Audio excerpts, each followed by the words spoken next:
Ooh.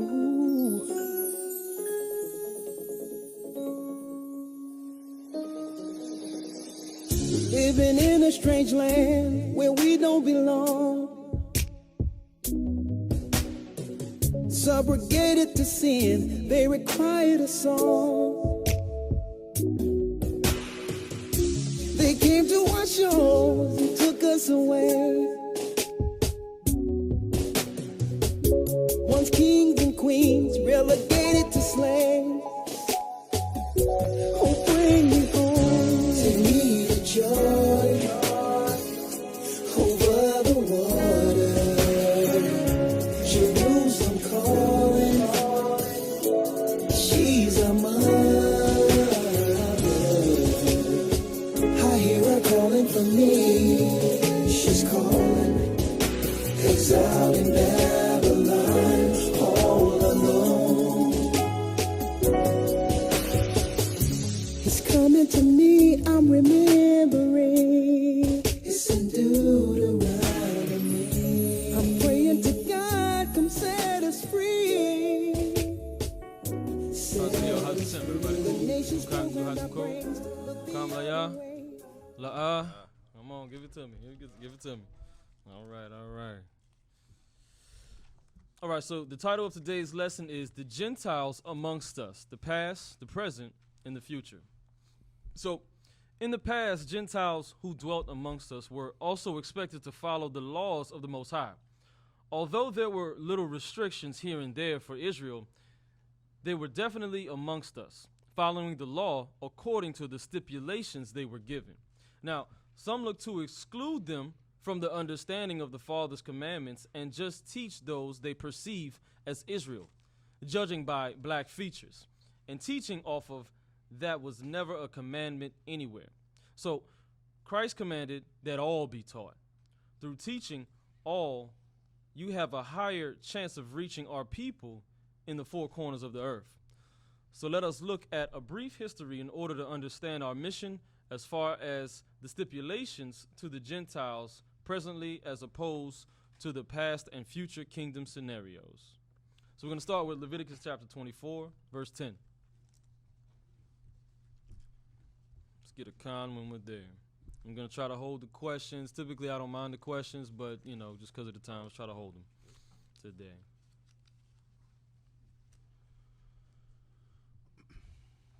Con. Leviticus chapter 24, verse 10.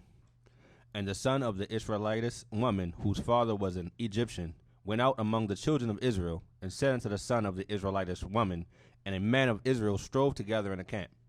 And the Israelitess woman's son blasphemed the name of the Most High, and cursed, and they brought him unto Moses. And his mother's name was Shelomith, and the daughter of Debri of the tribe of Dan. And they put forth in ward that the mind of the Most High might be showed them. And the Most High spake unto Moses, saying, Bring forth him that hath cursed without the camp, and let all that heard him lay their hands upon his head, and let all the congregation stone him. The Most High wasn't playing. It was not a game. Definitely not. Because the young brother went and blasphemed the name of the Most High. I don't know why he would even do such a thing. But that's how it was back in those times. Let's go ahead, Art. All right, verse 15. And thou shalt speak unto the children of Israel, saying, Whosoever curseth his God shall bear his sin. And he that blasphemeth the name of the Most High, he shall surely be put to death. And all the congregation shall certainly stone him, as well as the stranger, as he that is born in the land, when he blasphemeth the name of the Most High, shall be put to death. So I wouldn't be surprised highly that if, when we're passing back under the rod, as in Moses' time, people will be getting dealt with immediately. But the thing is, the judgment is not going to be upon us to push the judgment. The Most High and Christ will be dealing with that. So we won't be like stoning people and stuff like that, no. However, people will get dealt with immediately. Just that simple, because the time is coming, just like the other just said. The time is coming. It's coming. It's only a matter of time for that grace is up, and we'll be passed back under the rod. Okay, keep going out. Verse 17. And he that killeth any man shall surely be put to death. And he that killeth a beast shall make it good, beast for beast. And if a man cause cause a blemish in his neighbor, as he hath done, so shall it be done to him. Breach for breach, eye for eye, tooth for tooth, as he hath cursed, Salakia, hath caused a blemish in a man, so shall it be done to him again. And he that killeth a beast, he shall restore it. And he that killeth a man, he shall be put to death. Ye shall have one manner of law, as well as the stranger, as for one of your own country, for I am the Most High your power. And Moses spake to the children of Israel, that they should bring forth him that had cursed out of the camp, and stone him with stones. And the children of Israel did as the Lord commanded Moses. All right. So, although the son of the Israelitish woman was not of the nation, he was judged under the penalty of our law. This is similar to how even today, if you go into a real Muslim country, the Christians there have to respect the God of Islam or risk being killed if they were found disrespecting their God. So with that, let's hit Deuteronomy 10 and 16.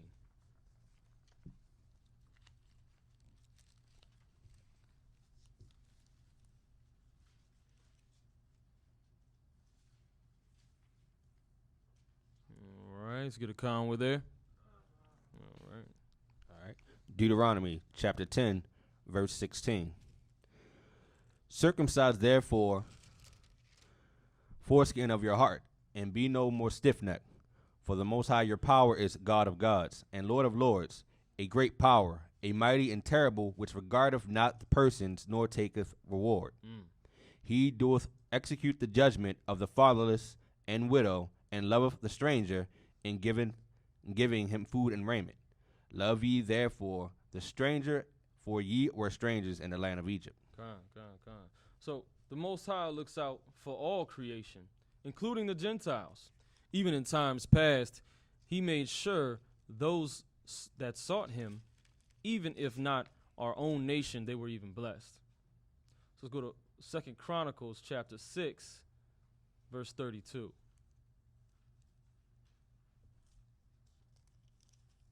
Conway there.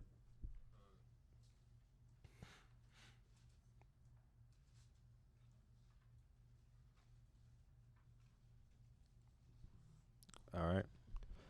2 Chronicles chapter 6, verse 32. Moreover, concerning the stranger which is not of thy people Israel, but is come from a far country, for thy great namesake, and thy mighty hand, and thy stretched out arm, if they come and pray in this house, then hear thou from the heavens, even from thy dwelling place, and do according to all that the stranger calleth to thee for, that all people of the earth may know thy name, and fear thee, as doth thy people Israel, and may know that this house which I have built is called by my name. So Solomon specifically prayed to the Father for the Gentiles that sought the wisdom of the Most High and that kept his commandment, that they may be blessed as well. So although the Gentiles had restrictions on where they could be as far as the temple, sacrifices were also done for them as well. Even some of those that were wicked amongst them, if they repented and asked the priests to sacrifice and pray, they were also forgiven. So let's hit 2 Maccabees chapter 13 and 22 for those who have their apocryphas. If you don't, I'm going to have it up top.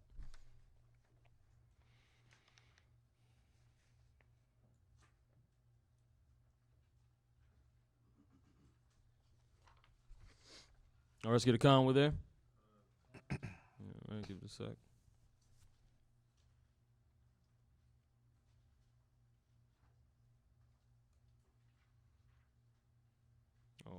All right. 2 Maccabees chapter 13, verse 22. The king treated with them in Bathsheba the second time, gave his hand, took theirs, departed, fought with Judas, was overcome.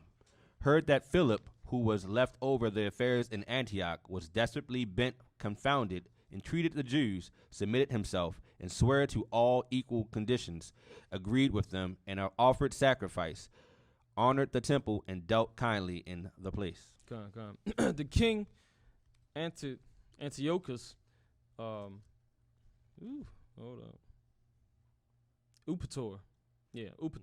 Antiochus Upator, having been defeated by Judas Maccabeus and his God, heard that Philip of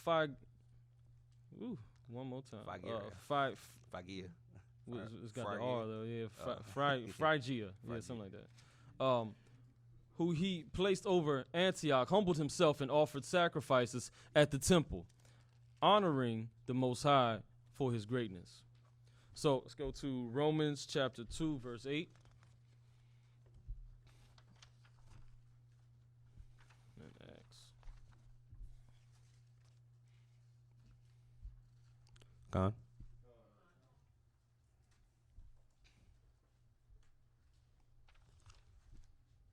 All right, the book of Romans, chapter 2, verse 8. But unto them that are contentious and do not obey the truth, but obey unrighteousness, indignation, and wrath, tribulation, and anguish upon every soul of man that doeth evil, of the Jew first, and also the Gentile. Okay. But glory, honor, and peace to every man that worketh good, to the Jew first, and also the Gentile. For there is no respect of persons with the Most High.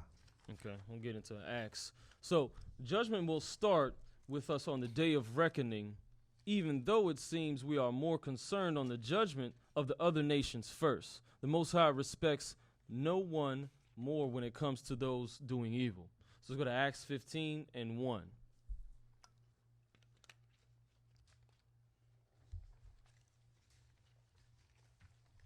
One book back. Gone.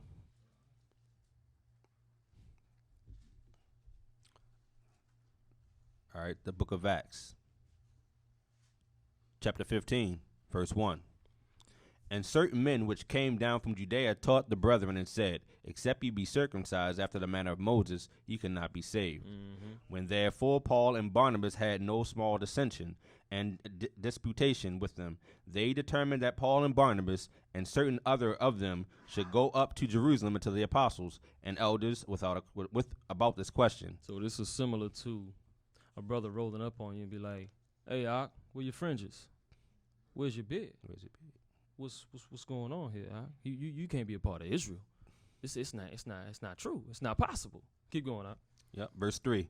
And being brought on their way by the church, they passed through Phoenicia and Samaria, declaring the conversion of the Gentiles, and they caused great joy unto all the brethren. And when they were come to Jerusalem, they were received of the church and of the apostles and elders, and they declared all things that the Most High had done with them. Verse 5.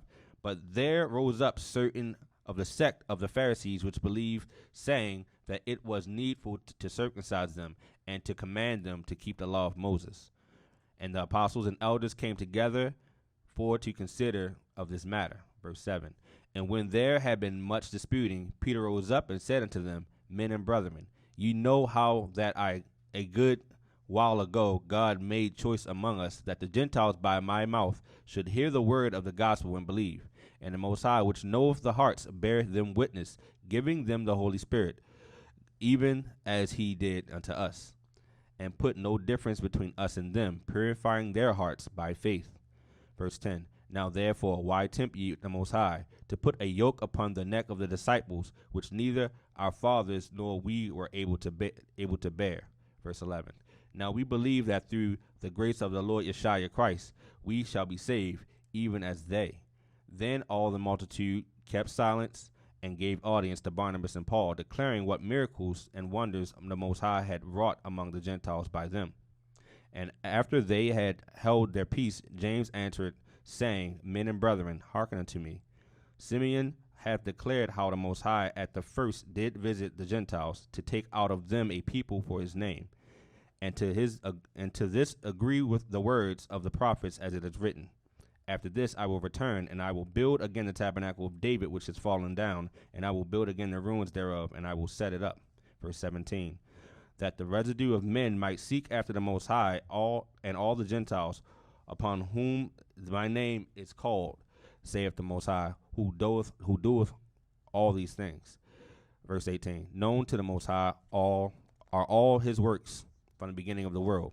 Wherefore my sentence is that he trouble not them which from among the Gentiles are turned to the Most High, but that we write unto them that are abstained They abstain from pollutions of idols, and from fornication, and from things strangled, and from blood. Verse 21. That's good right That's there. it. So the particular scripture James quotes is referring to Gentiles of other nations, which the Most High will call by his name, who will serve Israel in the kingdom. Being that the Gentiles stood by faith, there were few restrictions placed on them, being they were in other countries and were not the people of the covenant. So certain things like circumcision were not mandatory for them in the larger scale of things, still didn't benefit Israel anyway because their hearts were not circumcised. So with that, let's get to Amos chapter 9:11. So that's the thing, you know, with all these outward things. The most important thing is the circumcision of the heart. That's the main point. Conway, you there?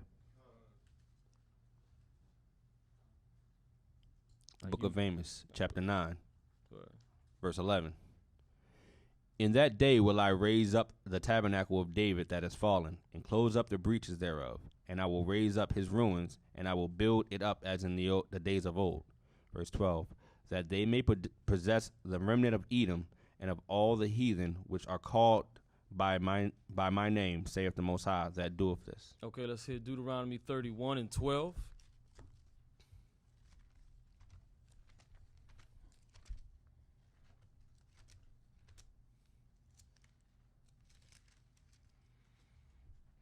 Con.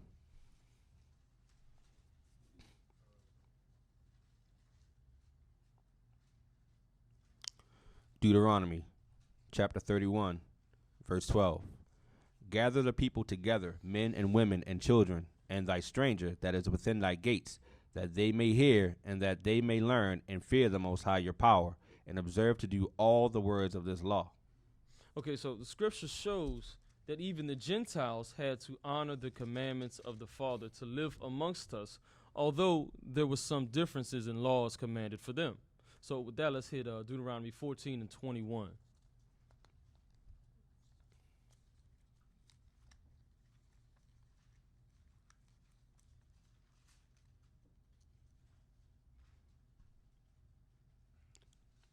Con. The book of Deuteronomy, chapter 14, verse 21. Ye shall not eat of anything that dieth of itself. Thou shalt give it unto the stranger that is in thy gates, that he may eat it, and thou mayest sell it unto an alien. For thou art a holy people unto the Most High thy power. Thou shalt not seethe a kid in his mother's milk. Okay, so being that Israel may appear as other nations, we don't ascribe to pushing certain laws for the Gentiles, as it is better to be safe than sorry. So whether the naysayers want to accept it or not, you are who your father is according to the Most High. It's also healthier to eat an animal which didn't die on its own causes anyway, because you don't know the cause of his death. So let's hit Numbers 1:1.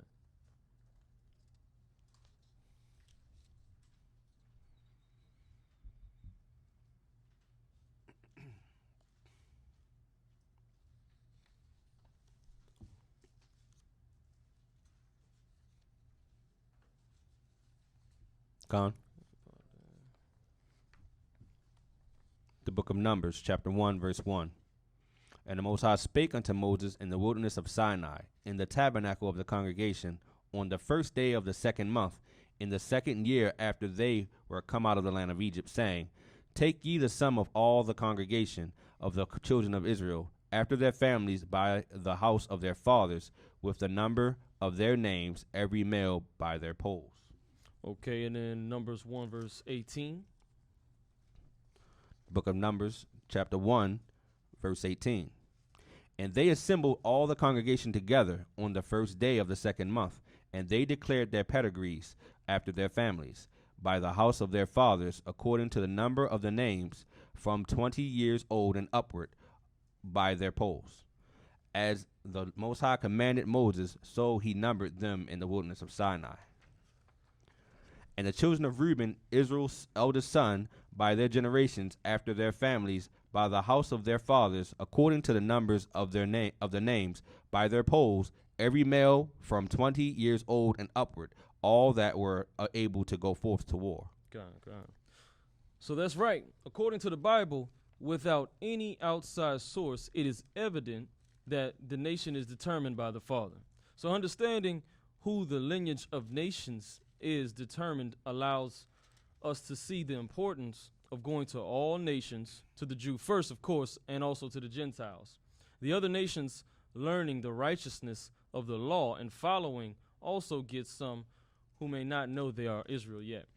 So let's get Acts 21 and 20.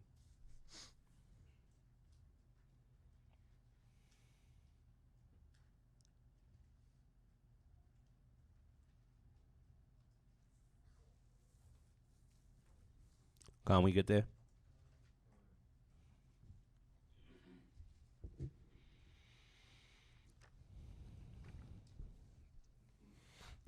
The book of Acts, chapter 21, verse 20. And when they heard it, they glorified the Most High, and said unto him, Thou seest, brother, how many thousands of Jews there are, which believe, and they are all zealous of the law.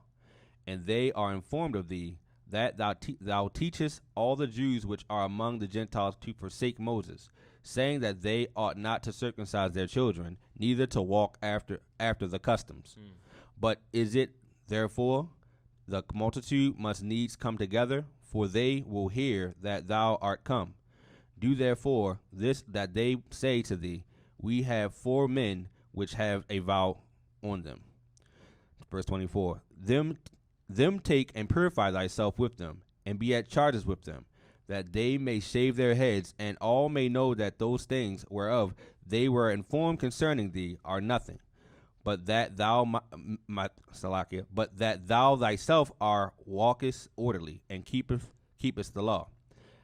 As touching the Gentiles which believe, we have written and concluded that they observe no such thing, save only that they keep themselves from things offered to idols, and from blood, and from strangle, and from fornication.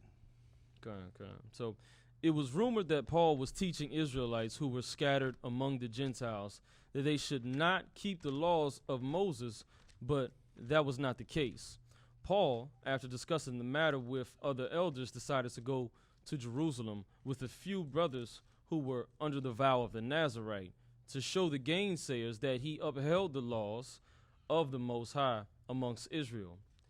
In fact, it was the physical Gentiles who were not expected to keep certain laws amongst the earlier church. These laws having also been a part of the Mosaic laws, which applied to Israel and the strangers amongst them. So with that, let's hit Leviticus 17 and 10. This is partially the reason why a lot of Christians, they believe that we're not supposed to follow the laws and stuff. They'll be like, oh yeah, the Jewish people are supposed to follow the laws and all of that. But they say that through not understanding. So, but that's what we're here for, to help them understand and bring them back to the laws and the commandments and the statutes of the Most High so they can get a real understanding. That we don't have to follow the 630 or 40 or whatever them laws is. That's not even the proper understanding. So let's hit Leviticus 17:10. Everybody there? The book of Leviticus, chapter 17, verse 10. And whatsoever man there be of the house of Israel, or of the strangers that sojourn among you, that eateth any manner of blood, I will even set my face against that soul that eateth blood. So are you talking about people who like their food or their steaks rare? Any sound like to me manner of blood. So what's the different levels of getting it cooked? You got what, rare, and then what's next? Is it a little bit? It's medium, right? Okay, yeah. And then we'll come after that. Well done. I was about to say well, medium, right? Medium well. Okay, so when you look at the meat, if it's pretty much anything other than well done, it's gonna have a little what in the middle? Blood. What's the pink mean? Blood. All right. You don't have to accept it. I hope you do, though, because this was thus saith the Most High. Mm-hmm. Okay? Because I know a lot of people struggle with that. I like mine medium well. Okay, all right. Okay, all right. That's between you and the Most High. But don't say we didn't tell you. Don't say you didn't know. You can't say that anymore. Okay? And it's funny. You look at our people who not even in the truth. Nobody eats bloody food. No. It's not natural for them to even want that. Why would you want that? It's not even good. Yep. But you feel as though oh, it's a little more tender. They be overdoing it. That means they don't know how to cook. They need to move aside and let somebody who know what they're doing don't burn your food. That's all that means. They don't know what they're doing. So when you get your chicken at the chicken box spot, you say fry it hard, bro. Fry it hard. Right. Because you don't want anything, no chances, right? But I don't know why they be overdoing it, man. I don't know, man. But what's more important? The way the food tastes or the laws and the statutes and the commandments of who? The Most High. What's the most important thing? Okay? All right. Let's keep going, brother. Yep, the middle of verse 10. And I will set my face against that soul that eateth blood, and I will cut him off from among his people. He will do what? Cut him off from among his people. All right, when we fall back under the rod. Verse 11. Well done. Well done. Okay. Verse 11. For the life of the flesh is in the blood, and I have given it to you, Salaka, and I have given it to you upon the altar to make an atonement for your souls. For it is the blood that maketh an atonement for the soul. So whose blood called out to the Most High? Abel's. Come on, man. Speak on it. Let's get it. 12. Verse 12. Therefore I said unto the children of Israel, no soul of you shall eat blood, neither shall any stranger that sojourneth among you eat blood. Mm-hmm. Yeah, con. Exactly. So they shouldn't be eating rare as well. Exactly. Right. I want an extra rare. Like, what is that? You know? Right. Verse 13. And whatsoever man there be of the children of Israel or of the strangers that sojourneth among you, which hunteth and catcheth any beast or fowl that may be eaten, he shall even pour out the blood thereof and cover it with dust. Mm-hmm. Verse 14. For it is the life of the flesh, the blood of it is for the life thereof. Therefore I said unto the children of Israel, ye shall eat the blood of no manner of flesh, for the life of all flesh is in the blood thereof. So, I'm sorry. Whosoever eateth it shall be cut off. So why you think a lot of voodoo priests and all them cats, they take the blood of what? Different animals, chickens, so on and so forth. Come on, man. That's all there. It's all there. Let's get 1 Corinthians 10 and 20. That's part of the reason why they know. This is some of the that's some of the knowledge that the fallen angels had given us, the cutting of roots and divinations and all of those things. Beautifying the eyelids. Well, when we talk about the beautifying of the eyelids, I don't want to stray the sisters away because it'd be like, so am I supposed to not be extra pretty? It's all in the manner in which you do it, okay? Because I know a lot of sisters feel some sort of way about that. We're like, well, I can't wear makeup. No, you can wear makeup. It's sisters that wear makeup in the scriptures. Right, exactly. You know, but you got to throw that disclaimer out there. They'll be like, man, I can't do nothing being a Hebrew. I can't even wear my makeup, wear my Mac. I can't do nothing. Lord, can't look sexy. Can't do nothing. Right. Look sexy for your man. Sexy for your man, okay? Keep it in the house. Exactly. The water. All right. 1 Corinthians 10 to 20. 1 Corinthians chapter 10, verse 20. But I say that the things which the Gentiles sacrifice, they sacrifice to devils, and not to the Most High. And I would not that ye should have fellowship with devils. Ye cannot drink of the cup of the Most High and the cup of devils. Ye cannot be partakers of the Most High's table and of the cup of devils. Do we provoke the Most High to jealousy, or are we stronger than he? All things are lawful for me, but all things are not expedient. All things are lawful for me, but all things edify not. Keep going. All right. Whatsoever is sold in the meat market, 24. Let no man seek his own, but every man's another's wealth. Whatsoever is sold in the meat market, that eat, asking no question for conscience sake. Okay, let's hit Revelations 11 and 1. Revelations 11 and 1.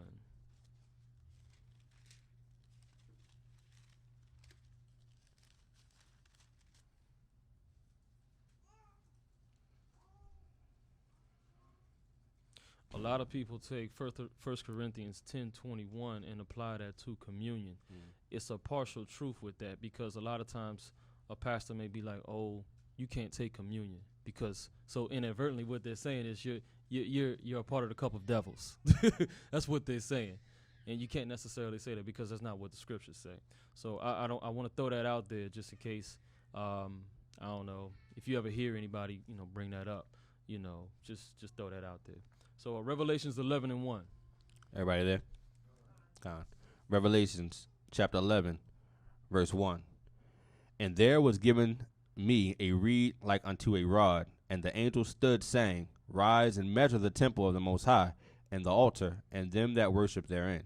But the court which is without the temple leave out, and measure it not, for it is given unto the Gentiles, and the holy city shall they tread under foot 42 months. Okay, so historically, the physical Gentiles were not allowed to worship within the inner courts with the children of Israel unless they fit certain criteria, such as being of a certain generation. The outer courts were reserved for the other nations. During the time of the Herods, this outer court was built upon for an enclosed area for them. So today, mainly, we worship from house to house, as did the church during Paul, and clearly have no temple. The information has also been hidden from the Gentiles as to the real gospel, making it impossible to wait until a certain generation to expect someone into the congregation as some teach. So further, we are not to strive in genealogy, as it is Christ who will separate us. Time is short. So let's go to Matthew 25 and 32.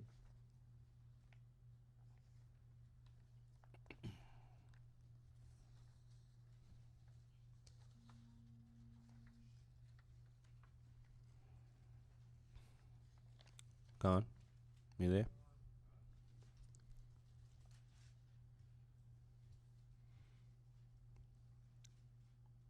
All right, the book of Matthew, chapter 25, verse 32. And before him shall be gathered all nations, and he shall separate them one from another, as a shepherd divideth his sheep from the goats. And he shall set the sheep on his right hand, but the goats on the left. Then shall the king say unto them on his right hand, Come, ye blessed of my Father, inherit the kingdom prepared for you from the foundation of the world. For I was hungry, and ye gave me meat. I was thirsty, and you gave me drink. I was a stranger, and you took me in. Naked, and ye clothed me. I was sick, and ye visited me. I was in prison, and you came unto me. So the other nations also will have to serve in this kingdom, as some did for Israel in times past. So that means they need to learn the rules of the kingdom just like Israel. Otherwise, they will break the laws from day one. So let's go to Isaiah 60 and 10. And while you turn into the script, Isaiah 60 and 10, I don't want people to get under the assumption that, I'm sure some of you seen some of the videos, we were talking about this earlier, with some of the brothers from some of the other camps and stuff, how they'll have Gentiles, try to kiss their feet or, cuss them out in the streets, be like, listen, you're all going to be servants and all of this crap. It's not like that. That's unrighteous servitude, okay? I don't want people to get it twisted and thinking that we are under that same understanding, okay? So Isaiah 60 and 10. Everybody there? Isaiah chapter 60, verse 10. And the sons of strangers shall build up thy walls, and their kings shall minister unto thee. For in my wrath I smote thee, but in my favor have I mercy on thee. Therefore thy gates shall be open continually, they shall not be shut day nor night, that men may bring unto thee the forces of the Gentiles, and that their kings may be brought. For nation and kingdom that will not serve thee shall perish, yea, those nations shall be utterly wasted. So the nations will serve in the kingdom, but not in the cruel oppression that Israel underwent at the hands of other nations. It was even written in our law stipulations that prevented brutality towards our servants. So let's hit Exodus 21 and 26.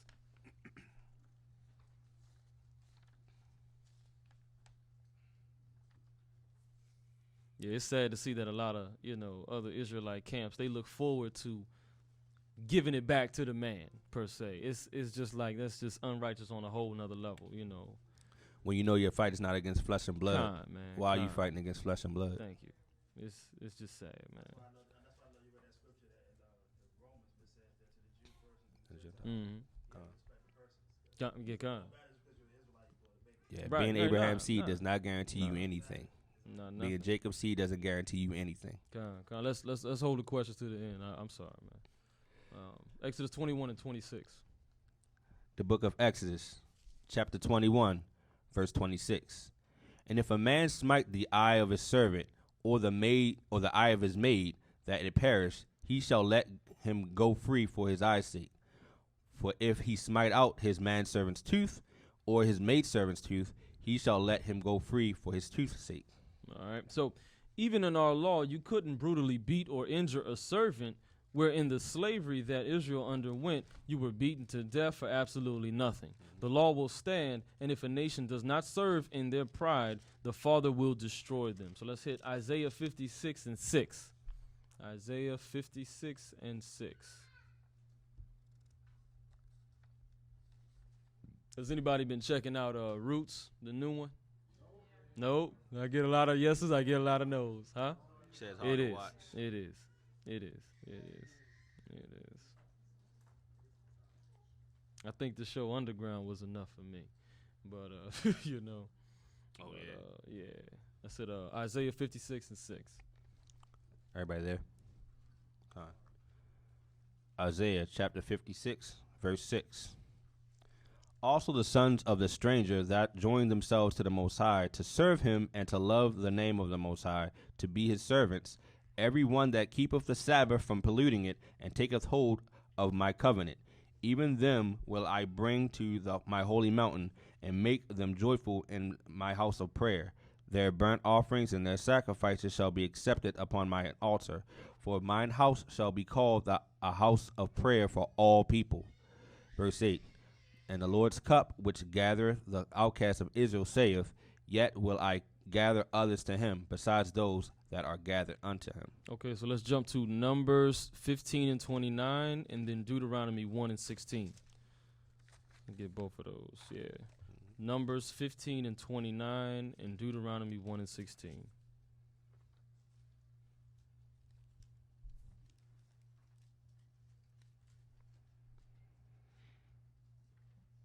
All right, so All the right. con with that. Con? It's the book of Numbers, chapter 15, verse 29. Ye shall have one law for him that sinneth through ignorance, both for him that is born among the children of Israel, and for the stranger that sojourneth among them. All right, and then Deuteronomy 16. 1 and 16, Salakia. Con? All right, the book of Deuteronomy, chapter 1, verse 16. And I charge your judges at that time, saying, Hear the causes between your brethren, and judge righteously between every man and his brother, and the stranger that is with him. All right. And let's jump to chapter 23, verse 7. There we go. That's Deuteronomy 23 Deuteronomy, and 7.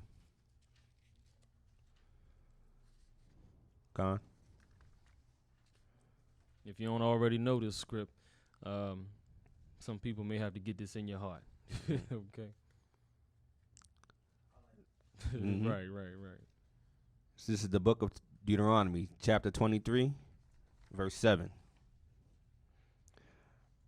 Thou shalt not abhor an Edomite. What? One more time. Run that back. Book of Deuteronomy, chapter 23, verse 7. Thou shalt not abhor an Edomite, Thou shalt not abhor the white man, the man. Keep going. for he is thy brother. Y'all don't forget, he's our brother, Esau. Keep going. Thou shalt not abhor an Egyptian, Mm-hmm. because thou wast a stranger in his land. Mm-hmm. Verse 8. The children that are begotten of them shall enter into the congregation of the Most High in their third generation. So, as was spoken of before, there were situations within the law where in order to be within the congregation, or in other words, within certain areas of worship, within the temple, you had to fit a certain criteria if you were of another nation. So being that they were separate at the time, as were others even of Israel, who didn't fit certain criteria to be amongst the congregation, it was still criteria that the other nations knew the laws and respected them in order to live amongst us. So today is no different.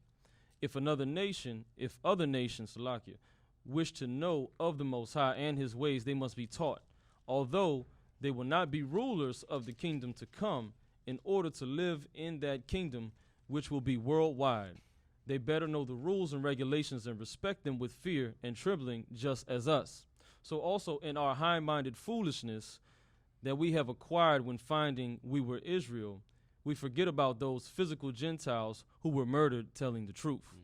What's that, Arthur Kessler, who being Jewish, even until this day, is slandered by his own nation for speaking the truth, that the Jewish people are not the real Jews, and was murdered for truth.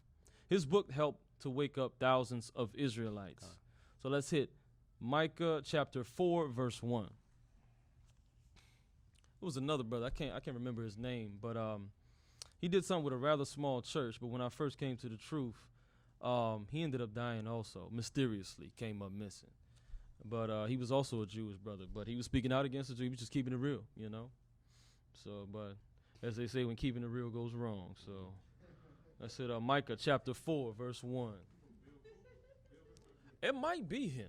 That name sounds a little familiar. I forget the brother's name, though. Yeah, but he wasn't talking about Israelites per se. I know that was conspiracy just in general, like that aliens might not be and him, stuff. because this brother, he was speaking This on. one He was talking speaking out about against the Jews, Hebrews, right. yeah. But he was Jewish, so yeah.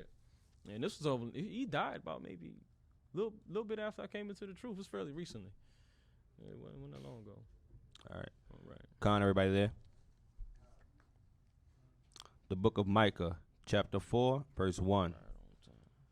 But in the last days it shall come to pass that the mountain of the house of the Most High shall be established in the top of the mountains, and it shall be exalted above the hills, and people shall flow unto it.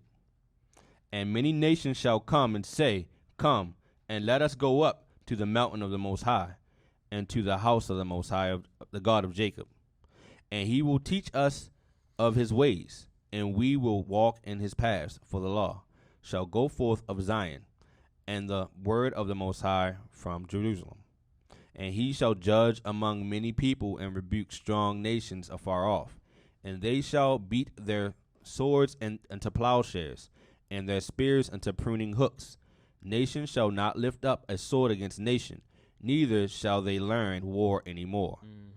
Verse 4. But they shall sit every man under his vine and under his fig tree, and none shall make them afraid, for the mouth of the Lord of hosts have spoken it.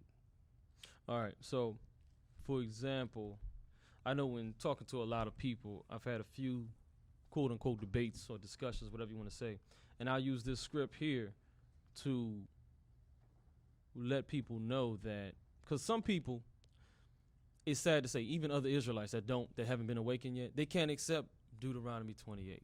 It's sad. It's so sad, but it's like, man, you're killing me. So just to do, further justice, and this will be Christian brothers and sisters that have been in the word for a while, whatever, right? I'll hit them with this script, Micah 4 and 3, and mainly the end part of it. Nation shall not lift up a sword against nation, neither shall they learn war anymore.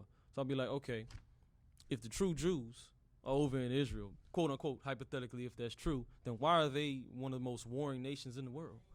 It just doesn't make sense. And then they'll go on to some other spiel. So then one thing I tell brothers and sisters all the time is, like, when sharing the truth, you got to know when to just let it go, when to shake the dust off your feet and keep it moving. Because a lot of times, often, a lot of the truth is common sense. A lot of us can see it, But the thing is that a lot of these people are blinded by pride. And pride, Apocalypse of Paul, that understanding is the root of all evil. Even the evil of not even coming to the knowledge of the truth. Because it's so easy it's simple to come to the knowledge of the truth. It just makes too much sense. It's the undisputed heavyweight champion, the real Mayweather of of the scripts. You know what I'm saying? It's just straight up and down. So Israel was always meant to lead this earth in righteousness under Yeshua in the laws of the Most High. Part of us taking our rightful place is also teaching the other nations the will of the Father, so that the earth may once again be in balance like it was before the fall of Adam. If we hope to rest, we must become restless in our desire to spread his word to the four winds, no matter who the listeners may be. And with that's the perfect precursor into what we'll be doing tomorrow. That's the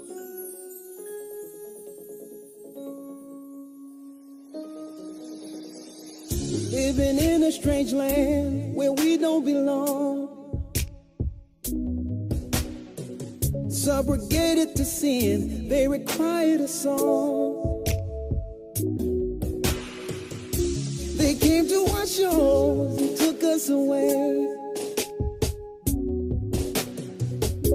Once kings and queens, relegated to slaves. Oh, bring me home. Take me to joy over the water. Jerusalem calling. She's a mother. I hear her calling for me. She's calling. Exiled in Babylon, all alone. It's coming to me, I'm remembering. It's in Deuteronomy. I'm praying to God, come set us free. Set us free. The nation's programmed our brains to look the other way. We were lost in shame, living confused with no hope. Walk around with my head hanging low. Spirit was crying for change. Then you revealed your name. From the sides of the north, a strong one carried me. I seen a vision of this beautiful land. It was no sea. In the midst of the wind, I heard an angel sing. Welcome back home. Welcome Zion. Welcome home, Zion.